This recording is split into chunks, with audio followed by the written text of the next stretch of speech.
Dans le secteur industriel, la position, je peux dire que la position de la femme dans ce milieu-là, elle n'aura que la position qu'elle mérite. Donc pour dire qu'une femme qui se fait confiance doit se mettre en avant, doit sortir du lot et exposer sa valeur ajoutée, personne ne va lui offrir sa position. Personne ne va lui offrir le mérite qu'elle doit avoir. C'est à elle de l'accrocher avec sa ténacité, avec son savoir-faire et son expertise et son parcours qui doit toujours être exceptionnel parce que l'objectif de dire oui, les femmes, etc. n'est pas encore atteint.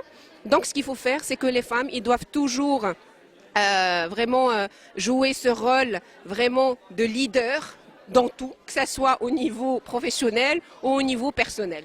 Alors, par rapport au challenge, tout à l'heure, j'ai pas eu l'occasion d'en parler. Le premier challenge, c'est vraiment, c'est une qualité qui était de notre nature, qui est de vouloir attendre jusqu'à ce que tout soit parfait.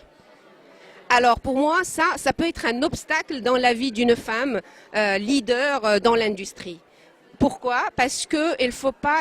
J'en connais d'ailleurs des femmes qui ont toujours dit attends, c'est pas encore le moment de prendre le risque, de faire le pas, annoncer un poste qui est beaucoup plus élevé. Je dois bien le préparer.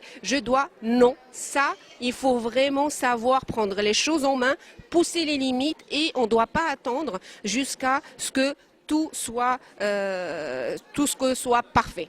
Alors, comme j'ai dit, il faut qu'elle prenne son chemin en main, la femme leader. Et il y en a, et c'est une fierté. On peut dire aussi que le Maroc ne peut qu'être fier de vraiment des nombres d'exemples femmes leaders dans le domaine, dans tous les domaines. Hein. Et j'en sais quelque chose parce que je travaille dans un milieu où je suis amenée à faire beaucoup de voyages, que ce soit en Afrique, en Europe ou en Asie. Et je dis que les Marocaines n'ont rien à envier aux autres, ni aux Françaises, ni aux Allemandes. C'est vraiment, on a comment dirais-je, le sang chaud pour être tenace et pour vraiment aller pousser ces limites dont j'ai parlé et aller de l'avant.